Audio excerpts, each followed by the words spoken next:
So in this Scotiabank app tutorial video, I'm going to be showing you guys how to sign up for a Visa credit card here on the Scotiabank application. So once the Scotiabank app is opened up, go to the home screen here in the bottom left, go to where it says credit cards, and then press on add cards.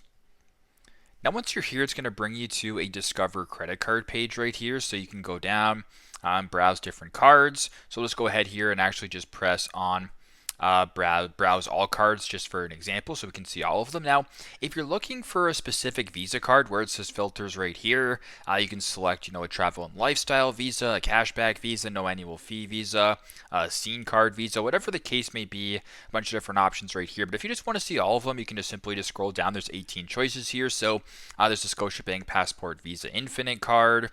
There's a Scotia Momentum Visa Infinite card. The Scotiabank Scene Visa card. There's an American Express, which we're not looking for. The Momentum Visa card. So if you can just scroll down, there's a bunch of different Visa options for you in regards to which one you could pick. So we'll just go ahead and select one as an example. So how about this one right here? Scotiabank Scene Plus Visa card for students. If you wanted this one as an example, we'll just go ahead and press on apply now. And then what it's going to do now is bring you to the next screen where you can start the application process. So you can scroll down, read due diligence, and if all looks good, you want to proceed. Press on agree and continue. So very simple, very straightforward. That is how to sign up for a Visa credit card here on the Scotiabank application. Thanks again for watching, and I hope this video helps.